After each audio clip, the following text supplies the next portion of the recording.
Hello बच्चों, आज मैं लेके आई हूँ आपके लिए बायोलॉजी का जो हमारा फर्स्ट चैप्टर है जैव प्रक्रम, जिसमें कि हमारे 4 टॉपिक हैं। तो आज मैं चारों टॉपिक से आपको शॉर्ट टाइप क्वेश्चन लेके आई हूँ। ठीक है, इसमें चारों टॉपिक से हमारे क्वेश्चन हैं। पहला टॉपिक जो कि हमारा पोषण है, उससे मैंने पहले 5 क्वेश्चन आपको बता दिए हैं, तो आप वो वीडियो भी जरूर देख लेना। और इसमें चारों टॉपिक से क्वेश्चन है। तो आओ देखते हैं हमारा पहला क्वेश्चन। तो हमारा पहला क्वेश्चन क्या है कि पत्तियों को प्रकाश संश्लेषी अंग क्यों कहा जाता है। जो हमारी पत्तियां होती है, इनको हम प्रकाश संश्लेषी अंग क्यों कहते हैं, हमारा क्वेश्चन ये पूछ रहा है हमसे। तो सबसे पहले देखो, जो हमारी पत्तियां होती हैं ना, उनके अंदर क्लोरोप्लास्ट पाया जाता है। और क्लोरोप्लास्ट के अंदर ये हमारी क्या होता है, पूरे प्रकाश संश्लेषण की प्रक्रिया होती है, ये तो आपको पता होगा। तो देखो, जो क्लोरोप्लास्ट होता है उसके अंदर हमारा क्लोरोफिल पाया जाता है। और क्लोरोफिल प्रकाश संश्लेषण की इकाई होती है। क्लोरोफिल के बिना प्रकाश संश्लेषण की प्रक्रिया संभव नहीं है। और क्लोरोफिल कहाँ पाया जाता है, हमारे पत्तियों में पाया जाता है। इसी के वजह से हम पत्ती को क्या कहते हैं, प्रकाश संश्लेषी अंग कहते हैं। लेकिन अगर आपसे क्वेश्चन ये पूछे कि प्रकाश संश्लेषी अंगक किसको कहते हैं, प्रकाश संश्लेषी अंग तो पत्तियों को कहते हैं, लेकिन ये पूछ दे कि प्रकाश संश्लेषी अंगक किसको कहते हैं, तो प्रकाश संश्लेषी अंगक हमारे क्लोरोप्लास्ट को कहते हैं। ठीक है, प्रकाश संश्लेषी अंगक आपसे पूछे अगर, तो वो कहते हैं हमारा क्लोरोप्लास्ट को। ये होता है हमारा प्रकाश संश्लेषी अंगक, और इसके अंदर ही हमारा क्लोरोफिल पाया जाता है। तो आज इसका देख लेते हैं हम आंसर। तो पत्तियों को प्रकाश संश्लेषी अंग इसलिए कहा जाता है क्योंकि क्लोरोप्लास्ट पत्तियों में ही पाया जाता है। और क्लोरोप्लास्ट में ही क्लोरोफिल पाया जाता है। क्लोरोफिल के बिना नहीं, क्लोरोफिल की उपस्थिति में प्रकाश संश्लेषण की प्रक्रिया होती है। क्लोरोफिल के बिना प्रकाश संश्लेषण की प्रक्रिया संभव नहीं है। यदि क्लोरोफिल ना रहे तो प्रकाश संश्लेषण की प्रक्रिया संभव नहीं हो सकती है। अर्थात क्लोरोफिल क्या है, प्रकाश संश्लेषण की इकाई है। अगर ऑब्जेक्टिव में ये क्वेश्चन पूछ दे कि प्रकाश संश्लेषण की इकाई किसको कहते हैं, तो वो भी हो जाएगा हमारा क्लोरोफिल। और क्लोरोफिल क्या होता है, पत्तियों में पाया जाता है। इसी की वजह से हम क्या कहते हैं, पत्तियों को प्रकाश संश्लेषी अंग कहते हैं। ठीक है, अब हमारा नेक्स्ट क्वेश्चन है हमारा, मनुष्य में अमाशय कितने भागों में बटा होता है, उनके नाम लिखे। हमारा अमाशय यानी कि हमारा पेट, स्टमक, इसी को हम क्या कहते हैं, अमाशय कहते हैं। क्वेश्चन पूछ रहा है हमसे कि हमारा जो अमाशय होता है वो कितने भागों में बटा होता है। तो जो हमारा अमाशय है वो 3 भाग में बटा होता है। ठीक है, तो पहले हमारा 3 भाग में बटा होता है। उसका जो सबसे ऊपरी भाग होता है, यानी कि अमाशय का सबसे पहला भाग, उसको हम कहते हैं कार्डिएक। ठीक है, और बीच वाला भाग होता है उसको हम कहते हैं फुंडिक भाग। और हमारे अमाशय का जो सबसे आखिरी भाग होता है, यानी कि तीसरा भाग, वो होता है हमारा पाइलोरिक भाग। ठीक है, तो ये तो बहुत ईजी है, ऐसा तो समझ में आ ही गया होगा। अब आओ नेक्स्ट क्वेश्चन हमारा, मनुष्य की छोटी आंत की लंबाई कितनी होती है, छोटी आंत के 3 भागों के नाम लिखे। यहाँ पे क्वेश्चन हमसे पूछ रहा है कि मनुष्य के छोटी आंत की लंबाई कितनी होती है। छोटी आंत बहुत ही इंपॉर्टेंट है। हमारे जो पाचन की क्रिया जो पूर्ण होती है ना, वो छोटी आंत में ही पूर्ण होती है। भोजन की जो पचने की क्रिया है, यानी पाचन की क्रिया, हमारी छोटी आंत में ही होती है। लेकिन हमसे क्वेश्चन पूछा है कि छोटी आंत की लंबाई कितनी होती है। तो जो छोटी आंत की लंबाई है वो होती है हमारी 6 मीटर। ठीक है, अब इसकी लंबाई तो 6 मीटर होती है। अगर चौड़ाई पूछ दे तो चौड़ाई होता है हमारा 2.5 सेंटीमीटर। ठीक है, इसका चौड़ाई पूछे तो 2.5 सेंटीमीटर होता है। अब क्या पूछ रहा है हमसे, और देखो इसकी जो लंबाई है ना, ये कहीं ना कहीं हमारे भोजन पे निर्भर करती है। यानी कि देखो, शाकाहारी जंतुओं में जो होता है वो छोटी आंत की लंबाई थोड़ी ज़्यादा लंबी होती है मांसाहारी जंतु की अपेक्षा, क्योंकि शाकाहारी भोजन में हमारा सेलुलोज पाया जाता है, जिसका पाचन थोड़ा कठिन होता है। उसी के वजह से हमारी जो छोटी आंत की लंबाई होती है वो शाकाहारी जंतुओं में थोड़ी लंबी होती है, और मांसाहारी जंतुओं में क्या होती है, थोड़ी कम होती है। ठीक है, अब मुझे पूछ रहा है छोटी आंत के 3 भाग। छोटी आंत का 3 भाग होता है। हमारा पहला भाग होता है ग्रहणी, दूसरा भाग होता है, पहला भाग होता है हमारा ग्रहणी, दूसरा भाग होता है हमारा जेजुनम, और तीसरा भाग होता है इलियम। छोटी आंत के 3 भाग होते हैं, तीनों के नाम मैंने यहाँ पे लिख दिए हैं। ग्रहणी उसका सबसे ऊपरी भाग होता है, फिर जेजुनम बीच का होता है, और इलियम सबसे अधिक भाग छोटी आंत का हमारा इलियम ही होता है। अब नेक्स्ट क्वेश्चन हम देखते हैं, श्वसन की परिभाषा लिखें। श्वसन की परिभाषा पूछ रहा है हमसे, तो पहले इस चीज को समझो। देखो, सांस लेने की क्रिया को श्वसन नहीं कहते हैं, सांस लेना और छोड़ना वो हमारी दूसरी क्रिया को कहते हैं, वो आपको आगे पढ़ने को मिलेगा। श्वसन हम उसको कहते हैं कि जिससे हमारे शरीर में ऊर्जा प्राप्त होता है, उस क्रिया को हम श्वसन कहते हैं। श्वसन की क्रिया में हमें क्या होता है, ऊर्जा की प्राप्ति होती है। सांस लेने की क्रिया को श्वसन नहीं कहते हैं। और हमारा जो श्वसन अंग होता है, मनुष्य का श्वसन अंग क्या होता है, फेफड़ा होता है। पहले ये भी मैं लिख देती हूँ यहाँ पे, हमारा फेफड़ा होता है लंग्स, इसको हम कहते हैं, ठीक है। तो देखो, हम कहते हैं किसको, श्वसन की प्रक्रिया को समझते हैं। तो सबसे पहले देखो, श्वसन की प्रक्रिया में हमें क्या होता है, ऊर्जा की प्राप्ति होती है। तो आओ देखते हैं हम यहाँ पे कि देखो, हमारा जब हम भोजन करते हैं तो हमारा भोजन क्या होता है, हमारे कोशिका के माइटोकॉन्ड्रिया में जा करके ग्लूकोज के रूप में स्टोर रहता है। यहाँ पे हम देखते हैं, जैसे कि देखो ये एक कोशिका हो गया, ठीक है, यहाँ पे केंद्रक,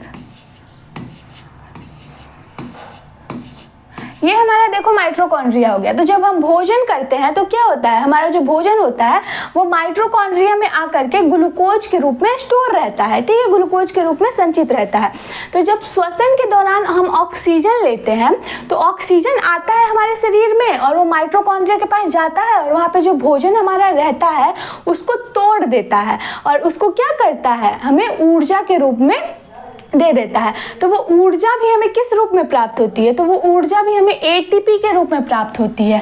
श्वसन के दौरान जो ऊर्जा हमें प्राप्त होती है वो विभिन्न क्रियाओं के लिए हमें क्या होती है, एटीपी के रूप में प्राप्त होती है। एटीपी का फुल फॉर्म मैं लिख देती हूँ यहाँ पे,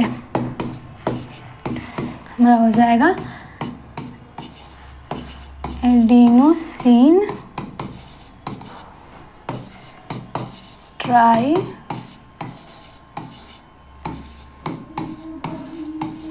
फॉस्फेट, एडिनोसिन ट्राइफॉस्फेट होता है इसका श्वसन। तो देखो आप इसका देख लेते हैं हम कि श्वसन एक ऐसी प्रक्रिया है जिसमें वायुमंडल से ऑक्सीजन ग्रहण कर पचे हुए भोजन का ऑक्सीकरण होता है। इसके उपरांत विभिन्न क्रियाओं हेतु हमें एटीपी के रूप में ऊर्जा मुक्त होती है और उप उत्पाद यानी कि बाई प्रोडक्ट के रूप में हमें क्या होता है, कार्बन डाइऑक्साइड जलवाष्प और ऊष्मा ऊर्जा के साथ वायुमंडल में मुक्त होता है। मैंने पहले ही समझाया कि क्या होता है, हमारे भोजन में, हमारा भोजन जो माइटोकॉन्ड्रिया में स्टोर रहता है वहीं पे हमारा ऑक्सीजन आता है, उसको तोड़ देता है और हमें ऊर्जा प्राप्त करता है। और ऊर्जा हमारा क्या, और उसके बाद से जो बाई प्रोडक्ट के रूप में हमारा कार्बन डाइऑक्साइड होता है या फिर जो हमारा जलवाष्प होता है, उष्मा ऊर्जा, ये सब क्या होते हैं, वायुमंडल में मुक्त हो जाते हैं। तो यहाँ पे मैंने लैंग्वेज में पूरे अच्छे से लिख दिया है कि श्वसन कैसी प्रक्रिया। देखो, सांस लेने की प्रक्रिया को श्वसन नहीं कहते हैं। यहाँ पे आप समझ गए होंगे कि श्वसन क्या है कि ऑक्सीजन हमारे शरीर में आता है और पचे हुए भोजन का ऑक्सीकरण होता है और उससे हमें ऊर्जा प्राप्त होता है, ठीक है। अब देखो, यहाँ पे तो पूछा है कि श्वसन का परिभाषा लिखे, लेकिन आपसे ये भी पूछ सकता है कि श्वसन को समीकरण से समझाएं, ठीक है। वो समीकरण मैं आपको यहाँ पे लिख देती हूँ। श्वसन का समीकरण आपसे सिर्फ 2 नंबर में ये भी पूछ सकता है कि श्वसन का समीकरण लिखे।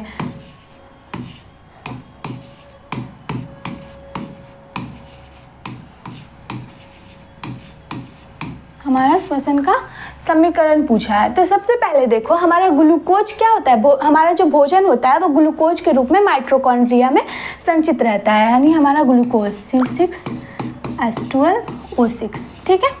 अब इसके साथ आता है हमारा ऑक्सीजन। आगे हमारा ऑक्सीजन, अब ये क्या करता है, भोजन का ऑक्सीकरण करता है और फिर हमें बाई प्रोडक्ट के रूप में हमें मिल जाता है कार्बन डाइऑक्साइड, जलवाष्प और क्या मिल जाता है, ऊर्जा, ठीक है। तो अगर इस चीज़ को लैंग्वेज में भी लिख दिया कि हमारा भोजन जो क्या होता है, ग्लूकोज के रूप में स्टोर रहता है, का ऑक्सीजन आता है, उसको तोड़ता है और फिर बाई प्रोडक्ट के रूप में कार्बन डाइऑक्साइड, जल और ऊर्जा क्या होते हैं, वायुमंडल में मुक्त हो जाते हैं। नेक्स्ट क्वेश्चन हमारा, श्वासोच्छ्वास क्या है। तो देखो, सांस लेने और सांस छोड़ने की क्रिया को ही क्या कहते हैं, श्वासोच्छ्वास कहते हैं। देखो इसमें अंदर जाके क्या हुआ, कैसे भोजन का ऑक्सीकरण हुआ, ऊर्जा प्राप्त हुआ, कुछ नहीं मतलब है। इससे बस ये मतलब है कि हमने सांस लिया और सांस छोड़ा, बस उसी क्रिया को हम श्वासोच्छ्वास कहते हैं। यानी सांस लेने और सांस छोड़ने की क्रिया को श्वासोच्छ्वास कहते हैं। यह श्वसन से बिल्कुल भिन्न है। इस प्रक्रिया में श्वसन की तरह क्या होता है, भोजन का ऑक्सीकरण नहीं होता है। इसमें अंदर जाकर जो क्रिया होती है कुछ नहीं है। इससे बस ये है कि हमने सांस लिया फिर सांस छोड़ा, उस क्रिया को ही हम कह देते हैं हमारा श्वासोच्छ्वास। यहाँ पे आपसे ना एक दो टर्म आते हैं, प्रश्वास और उच्छ्वास। प्रश्वास और उच्छ्वास, ये भी आपसे सिर्फ पूछ सकता है कि प्रश्वास किसे कहते हैं। तो देखो हमारा सांस लेने की क्रिया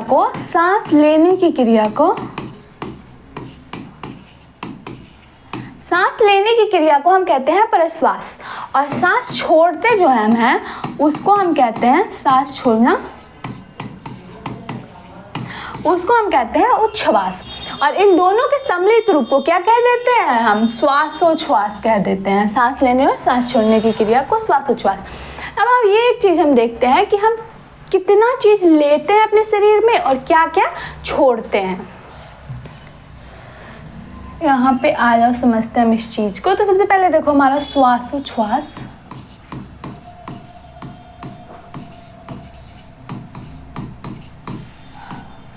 हमारा श्वासोच्छ्वास जो होता है इसमें दो प्रक्रिया होता है, ठीक है। सांस अंदर लेना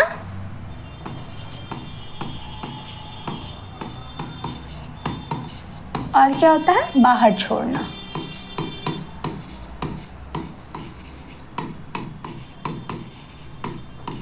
ठीक है, तो जो सांस को हम अंदर लेते हैं इसको हम कहते हैं निश्वसन, और बाहर छोड़ते हैं उसको कहते हैं निश्वसन।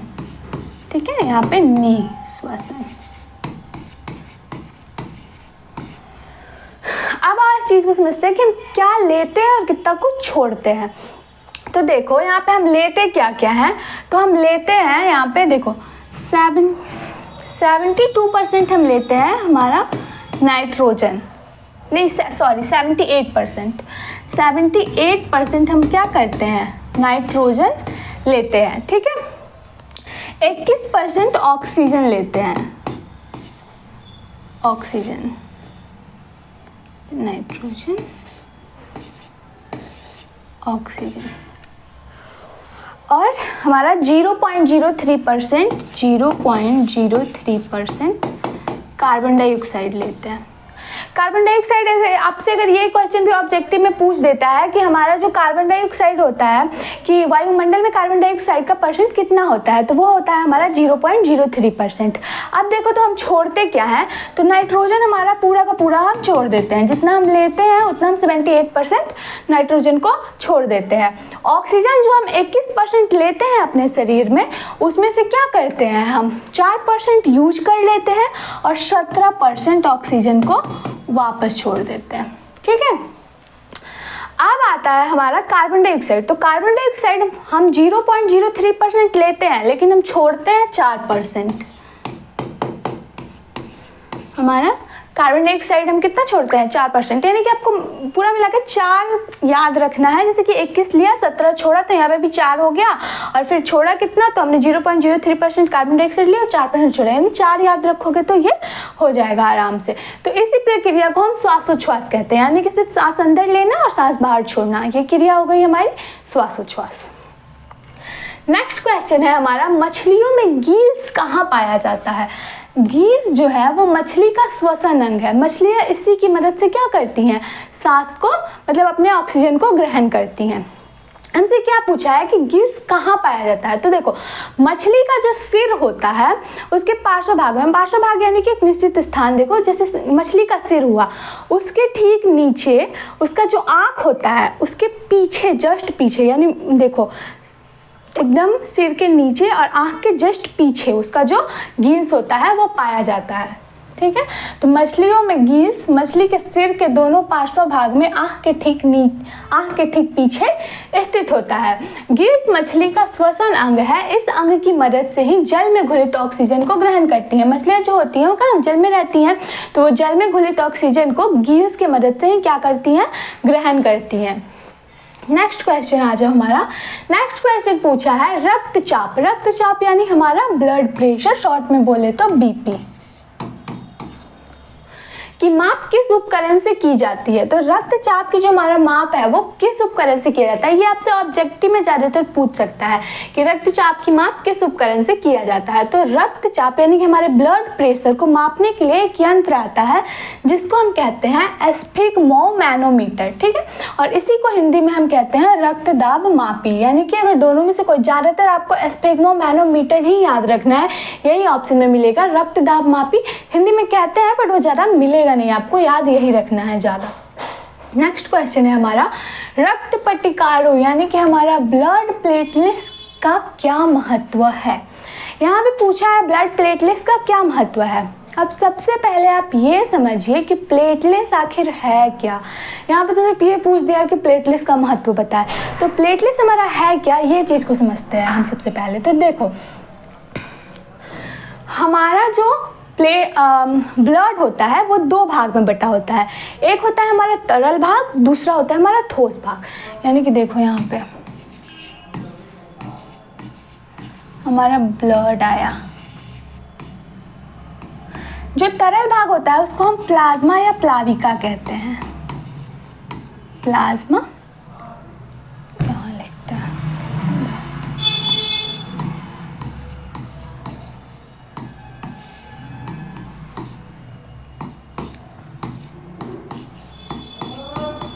प्लाज्मा। और जो हमारा ठोस भाग होता है उसको हम कहते हैं रुधिराणु, ठीक है। अब ये जो प्लाज्मा होता है ये हमारे शरीर में ना 55% से ज़्यादा पाया जाता है, ठीक है। 55% से ज़्यादा इसका जो संख्या होता है वो क्या होता है हमारे शरीर में 55% से ज़्यादा, और ये होता है 45%, मतलब कि 40% से ज़्यादा इसको लेके चलते हैं, ठीक है। अब जो हमारा रुधिराणु होता है ये 3 भाग में बटा होता है। इसका 3 भाग होता है। पहला होता है हमारा आरबीसी जिसको रेड ब्लड सेल यानी कि हमारी लाल रक्त कोशिकाएं।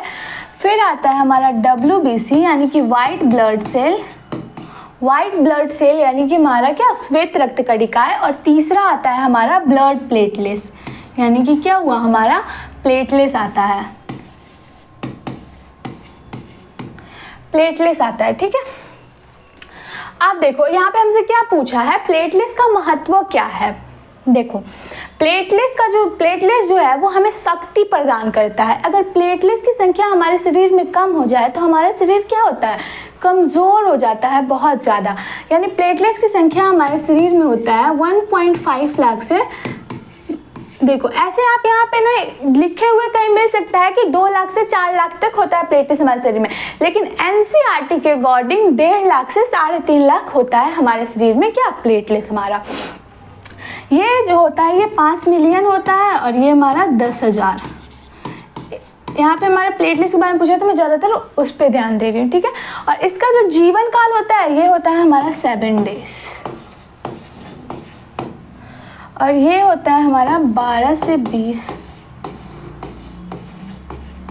और आरबीसी का होता है हमारा 30 से 120 दिन, ठीक है। अब हमसे पूछा है हमारे प्लेटलेट्स का महत्व। तो देखो प्लेटलेट्स जो है इसकी संख्या हमारे शरीर में 1.5 लाख से 3.5 लाख होती है और इसका जीवन काल 7 दिन का होता है, ठीक है। अब ये जो प्लेटलेट्स है ये क्या करता है, हमें ना शरीर में शक्ति प्रदान करता है। यदि प्लेटलेट्स की संख्या कम हो जाए तो हमारा शरीर बहुत ज़्यादा कमज़ोर हो जाता है। देखो जब डेंगू होता है ना तो इंसान का यही प्लेटलेट्स ही हमारा कम हो जाता है, एकदम 80-90 हज़ार पे आ जाता है। बहुत लोगों का तो 20-30 हज़ार तक पे भी आ जाता है। तो उस इंसान का शरीर क्या होता है, बहुत ज़्यादा कमज़ोर हो जाता है प्लेटलेट्स। और इसका एक और नाम होता है, इसको हम कहते हैं थ्रोम्बोसाइट। मैं यहाँ पे लिख देती हूँ,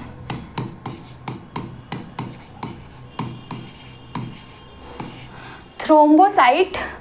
आरबीसी का हमारा नाम होता है एरिथ्रोसाइट। यहाँ पे जगह नहीं है, चलो इसको यहाँ लिख देती हूँ। इसको कहते हैं ल्यूकोसाइट।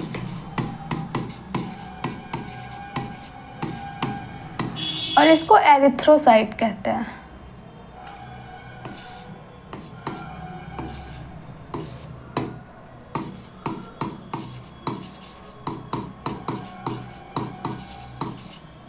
इसको हम कहते हैं एरिथ्रोसाइट। अब देखो प्लेटलेट्स का एक और काम है हमारे शरीर में। यहाँ तो मैंने लिख दिया कि रक्त पट्टिकालु हमें शक्ति प्रदान करता है। इसकी संख्या हमारे शरीर में क्या होती है, 1.5 लाख से 3.5 लाख तक होती है। और इसका जो जीवन काल होता है वो होता है 7 दिन का। और एक चीज़ होता है, जो प्लेटलेट्स है ना, ये हमारे शरीर में रक्त को थक्का बनाने का काम करता है। यानी कि देखो, ये रक्त को थक्का बनाने का तो काम करता है। आपने ये कभी सोचा है कि अगर ये हमारे शरीर के अंदर ही रक्त को थक्का बनाने लग जाए, फिर क्या होगा? हमारे तो शरीर के अंदर ही हमारा ब्लड थक्का बनने लग जाएगा। लेकिन देखो, प्लेटलेट जो है हमारे रक्त को थक्का बनाने का काम करता है, लेकिन ये अगर शरीर के अंदर ही रक्त को थक्का बना दे तो हमारे लिए बहुत प्रॉब्लम हो जाएगा। इसके लिए हमारे शरीर में एक और पाया जाता है हिपेरिन, जो कि हमारा प्लाज्मा में होता है। हिपेरिन, ठीक है। अब ये हिपेरिन कहता है, हिपेरिन जब तक हमारे शरीर में है ये रक्त को थक्का नहीं बनने देता। अगर क्वेश्चन पूछे कि रक्त को थक्का कौन नहीं बनने देता है, तो वो होता है हमारा हिपेरिन। और रक्त को थक्का कौन बनाता है, तो वो होता है हमारा प्लेटलेट्स। तो यहाँ पे हमसे पूछे तो देखो, मैंने लिखा है कि प्लेटलेट्स रक्त को क्या करता है, थक्का बनाने में मदद करता है। लेकिन अगर वो हमारे शरीर के अंदर ही रक्त को थक्का बनाने लग जाए, फिर तो बहुत प्रॉब्लम है। तो हमारा जो हिपेरिन होता है वो शरीर के अंदर क्या करता है, रक्त को थक्का नहीं बनने देता है। लेकिन अगर कहीं हमारा कट जाए तो वहाँ पे तो प्लेटलेट्स का होना जरूरी है, वहाँ पे तो रक्त का थक्का बनना जरूरी है। अगर वहाँ पे रक्त थक्का नहीं बना तो क्या होगा, हमारा तो ब्लड का फ्लो ऐसे ही होता रहेगा, रक्त का बहाव, और फिर तो व्यक्ति की मृत्यु भी हो सकती है।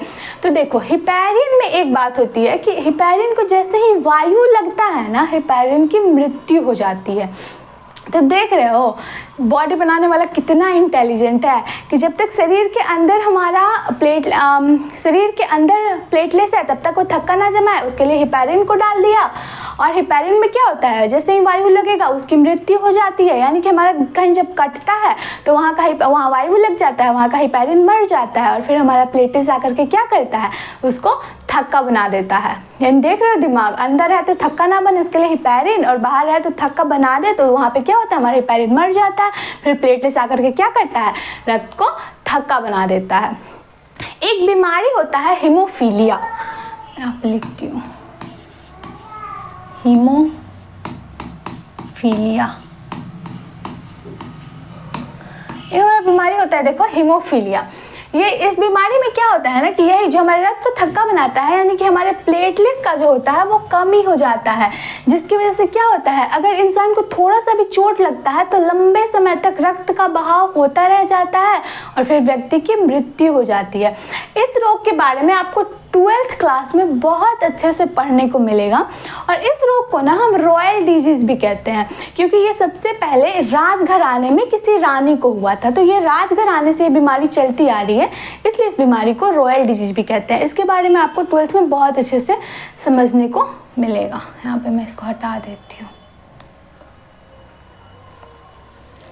ठीक है, हो गया। तो मुझे देखो, तो प्लेटलेट्स क्या करता है, एक प्रकार हमें शक्ति प्रदान करता है। इसकी संख्या हमारे शरीर में 1.5 लाख से 3.5 लाख होती है। इसका जीवन काल 7 दिन का होता है। और प्लेटलेट्स क्या करता है, रक्त को थक्का बनाने में मदद करता है। अब आ जाओ, हमारा नेक्स्ट क्वेश्चन है, धमनी एवं सीरा में अंतर स्पष्ट करें। यहाँ पे हमसे पूछा है कि धमनी और सीरा में क्या करना है, अंतर स्पष्ट करना है। तो देखो, धमनी एवं सीरा में क्या निम्नलिखित अंतर है। यहाँ पे मैंने ज़्यादा नहीं लिया है, दो लिया है, ठीक है। आ जाओ, तो धमनी क्या करता है, शुद्ध या ऑक्सीजनित रक्त को हृदय से शरीर के विभिन्न भागों में ले जाता है। देखो, धमनी जो है वो हमारा क्या करता है, हमारे हृदय में हमारा ब्लड क्या होता है, शुद्ध होता है। और वो शुद्ध किसके द्वारा होता है, ऑक्सीजन के द्वारा होता है। तो जो हमारा धमनी होता है वो क्या करता है, हमारा जो ब्लड शुद्ध होता है हमारे हृदय में, तो उसको क्या करता है, वो शरीर के पूरे भाग में फैलाता है। हृदय से शरीर के पूरे भाग में क्या करता है, फैलाता है, ठीक है। लेकिन जो सीरा है ये क्या करता है, अशुद्ध या बी ऑक्सीजनित रक्त को विभिन्न अंगों से हृदय की ओर ले जाता है। देखो अब धमनी क्या करता है कि शुद्ध रक्त जो हमारे हृदय में रक्त जो शुद्ध हो जाता है उसको क्या करता है, शरीर के पूरे भाग में फैला देता है। लेकिन सीरा क्या करता है कि जो अशुद्ध या बी ऑक्सीजनित रक्त रहता है, ठीक है, उसको पूरे शरीर से क्या करता है, हमारे हृदय की ओर लाता है, फिर वहाँ पे शुद्ध होता है, फिर धमनी उसको पूरे शरीर में फैलाता है। अब इसमें एक एक्सेप्शन भी होता है, यानी कि हमारा अपवाद फुफ्फुस धमनी फुफ्फुस सीरा, वो आप जब चैप्टर पढ़ेंगे वहाँ पे समझने को मिलेगा। यहाँ पे सिर्फ आपसे अंतर पूछा है, तो दोनों में अंतर बताने के लिए ये है कि ये क्या करता है, शुद्ध रक्त को पूरे शरीर में फैलाता है, और सीरा क्या करता है, अशुद्ध रक्त को पूरे शरीर के अंगों से हृदय तक लेके आता है। फिर है हमारा धमनी का रंग लाल होता है, इसकी दीवार मोटी होती है और ये गहराइयों में स्थित होता है। धमनी जो होता है ना, इसका रंग लाल होता है, ठीक है, और ये हमारे शरीर के गहराई में थोड़ा अंदर में स्थित होता है, और इसकी दीवार जो होती है वो मोटी होती है, यानी कि धमनी हमारा क्या होता है, मोटा होता है। लेकिन जो हमारी सिराएं हैं ये नीले रंग की होती है, इसकी दीवार पतली होती है और ये त्वचा के नीचे पाई जाती है। लेकिन जो हमारी सिराएं है, देखो आपको हमारा नीले रंग का ये जो हमारा दिखता है ना नस, ये है हमारा सिरा, ठीक है, यही, और ये हमारे त्वचा के जस्ट नीचे ही स्थित होता है, और इसकी दीवार भी क्या होती है, पतली होती है। तो सीरा में हमारा क्या होता है, अशुद्ध रक्त रहता है, और ये त्वचा के जस्ट नीचे ही स्थित होती है, ठीक है। अब हमारा लास्ट क्वेश्चन है ये, उत्सर्जन की परिभाषा लिखे।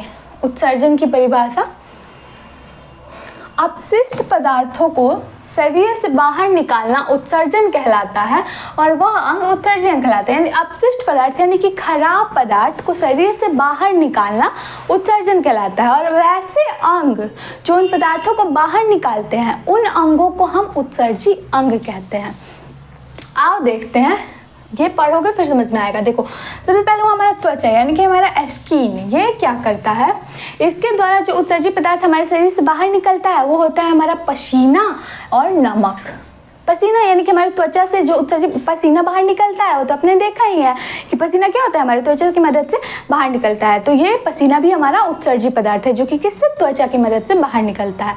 और नमक, देखो जब आप काला कपड़ा पहने होंगे तब आप देखना कि जब बहुत ज़्यादा पसीना होता है, फिर आप कपड़ा को जब खोल के देखिएगा तो उसमें क्या होता है, या फिर ऐसे भी कि उसमें वाइट वाइट दिखने लगता है। पसीना सूखने के बाद क्या होता है, हमारा सफ़ेद सफ़ेद दिखने लगता है, तो वही होता है हमारा नमक, ठीक है, नमक भी उससे।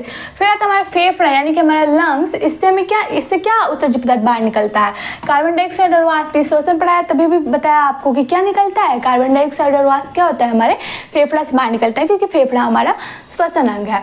फिर आता है हमारा बड़ी आंत। बड़ी आंत से जो अनपचा भोजन होता है, यानी कि जो भोजन हमारे शरीर में नहीं पचते हैं वो क्या होता है, बड़ी आंत की मदद से शरीर से बाहर निकल जाता है। फिर है हमारा यकृत यानी कि हमारा लीवर। देखो हमारे शरीर में ना क्या होता है, अमोनिया बनता है। तो जो हमारा अमोनिया है ना, ये बहुत ज़्यादा खतरनाक होता है हमारे शरीर के लिए। तो जो हमारा लीवर है वो क्या करता है, अमोनिया को यूरिया में बदल देता है। यूरिया भी खतरनाक है लेकिन अमोनिया की अपेक्षा कम खतरनाक है, अमोनिया ज़्यादा खतरनाक होता है। देखो अमोनिया में होता क्या है कि लीवर जो है वो हमारा अमोनिया को यूरिया में बदलता है, लेकिन क्या होता है 4-5 घंटे के बाद ना यूरिया फिर से अमोनिया में बदल जाता है, और ये बहुत खतरनाक होता है हमारे शरीर के लिए। इसीलिए यूरिया हमारे यूरिन में पाया जाता है, यानी कि हमारे पेशाब में पाया जाता है। तो यूरिया को हम क्या करते हैं, हर 2-3 घंटे के बाद अपने शरीर से क्या करते हैं, पेशाब के जरिए बाहर निकाल देते हैं, क्योंकि वो शरीर में वो, और यूरिया ना बाहर निकलने के बाद भी 3-4 घंटे के बाद अमोनिया में फिर से बदल जाता है, और वो बहुत ज़्यादा क्या करता है, स्मेल करता है। तो देखो फिर आएगा हमारा किडनी यानी कि हमारा वृक्क। इसकी मदद से हमारा यूरिया और पेशाब बाहर निकलते हैं। इन पेशाब में ही हमारा यूरिया पाया जाता है, जो कि क्या होता है, हमारा किडनी की मदद से ये बाहर निकलते हैं। समझ में आया? यूरिया भी खतरनाक है लेकिन अमोनिया की अपेक्षा कम खतरनाक है। अब देखो एक क्वेश्चन आपसे ये भी पूछ सकता है कि मनुष्य के मूत्र में यूरिया कितना % पाया जाता है। ये क्वेश्चन मेरे टाइम पे तो पूछा था, मुझे बहुत अच्छे से याद है, अगर आपके टाइम पे भी पूछ सकता है।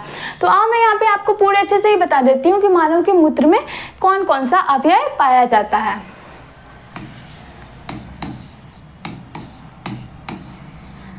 मानव मूत्र, देखो इसका तो 96% इसमें हमारा जल ही होता है और 4% हमारा ठोस भाग होता है, ठीक है।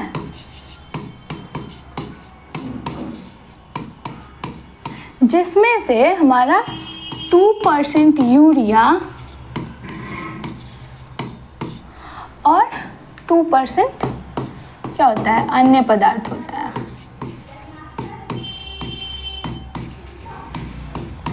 तो देखो, अगर सब्जेक्टिव में ये भी पूछ सकता है कि मानव मूत्र में कितने अवयव पाया जाता है, तो वो होता है हमारा 96% जल और 4% ठोस भाग होता है, ठोस पदार्थ, जिसमें कि हमारा 2% यूरिया होता है। ये भी पूछ सकता है कि मानव मूत्र में यूरिया कितना % पाया जाता है, तो वो होता है हमारा 2%।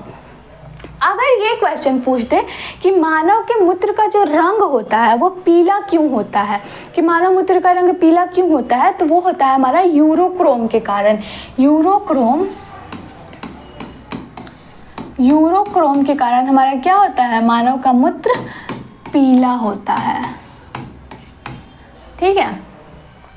अब तो हो गया, मैंने तो चारों टॉपिक से सारे क्वेश्चन लिए थे, मतलब इम्पॉर्टेंट क्वेश्चन लिए थे, और मुझे उम्मीद है कि आपको सारे क्वेश्चन बहुत अच्छे से समझ में आए होंगे। मैंने बहुत अच्छे से एक्सप्लेन किया है, तो प्लीज़ इस वीडियो को देखिए और सपोर्ट कीजिए।